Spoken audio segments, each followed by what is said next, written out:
Acne treatment product from several brands are now being recalled because they have elevated levels of benzene, which is a chemical that could cause cancer. There has been do not use warning issued on a very popular skincare product. You might have heard about a Roche Posay recall. This one is super weird. There's no official announcement and no instructions on how to return it. Well, the FDA just published this statement and it turns out it is a retailer-only recall. Products have been taken off the shelves, but if you own it, you don't have to do anything because there's no real safety risk. The amounts are very low. They don't add much to the benzene that we normally get because it's in the air everywhere already. But here's where things start to get wicked. You might remember that almost all of these benzene scare stories come from just one lab called Valisure. They keep finding dangerous chemicals in products. Their big break was with heartburn medication. Valisure found a dangerous chemical in lots of products. They made a big announcement. They said they were taking it to the FDA. They said the FDA needs to hire them. So many scary headlines. Look at our very high numbers. Psych! That's the wrong number!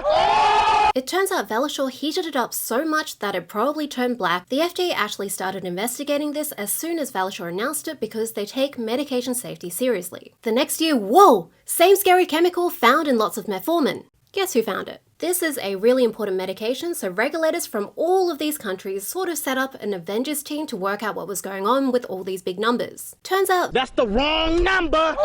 Valisure accidentally added two humps together. The dangerous chemical is just the little hump, so their numbers were way too big. Again, only a handful of products were affected. It wasn't widespread contamination like Valisure made it out to be. The FDA published some papers on how Valisure messed up. The USP, who specialize in testing medication, wrote a report about Valisure. They talk about the serious consequences when labs use unvalidated methods, that means tests that don't work properly. The results can be suspect and deceptive. Basically, if you use a broken thermometer, you're not going to get the right temperature. Last year, Valisure announced they found benzene in tons of acne products. Lots of scary headlines, look at our big numbers, we need to use safer formulas. Some Valisure people just happen to have a patent application on safer formulas. Now, in this new recall statement from yesterday, this is really interesting. The FDA says they ran tests on the same products as Valisure. Well, it says third-party laboratories, but it's really just Valisure. Psych! They found benzene in a lot less products. And this is really unusual for a recall statement. The FDA says Valisure get much higher numbers because their tests are bad,